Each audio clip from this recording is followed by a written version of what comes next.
இந்த வாரம் நம்ம பார்க்க போற ஹெட்டேக் டைப் நம்முலார் ஹெட்டேக். நம்முலார்னா ஒரு காயின் மாதிரி. ஸோ அவங்களோட ஹெட்டேக் டைப் பார்த்தீங்கன்னா, ஒரு காயின் மாதிரி ரவுண்டா ஒரே ஒரு ஏரியா ஆஃப் த ஹெட்ல வந்து பெயின் இருக்கலாம். அது ஸ்கால்ப்ல இருக்கலாம், இல்ல ஃபேஸ்ல இருக்கலாம். இந்த மாதிரி ஏதாவது ஒரு இடத்துல ஒரு 1 சென்டிமீட்டர் டு 6 சென்டிமீட்டர் ஒரு சர்க்கிள் வரைஞ்ச மாதிரி அந்த இடத்துல ஹெட்டேக் இருக்கும்.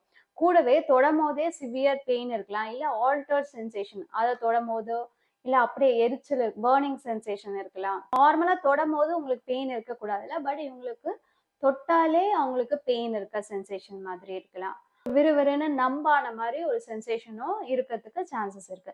ஸோ இந்த மாதிரி நம்மளார் ஹெட்டேக் ஏன் வருதுன்னா, நம்ம ஃபேஸ்க்கும் ஸ்கேல்ப்க்கும் சப்ளை பண்ற ட்ரைஜெமினல் நர்வோட ஒரு பிரான்ச்ல ஒரு ஆல்ட்ரேஷன் நடக்குது. அந்த நர்வ் எந்த இடத்துக்குலாம் சப்ளை பண்ணுதோ அந்த இடத்துல மட்டும் இந்த மாதிரி ஹெட்டேக் சிவியரா வருது. ஸோ அந்த நர்வை நம்ம ட்ரீட் பண்ணாலே நம்மளோட ஹெட்டேக் டைப் ஆஃப் பெயின் சரியாயிடும்.